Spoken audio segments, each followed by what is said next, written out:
you're greeting the customers coming in, saying hello and stuff like that. But then one day we got sacked because the owner found me really speaking the trill.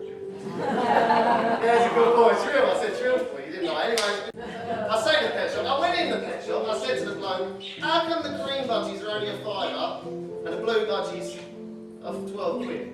He says to me, well, they're on higher purchase. It's a pleasure. I hope you have a good time. I'll see you again.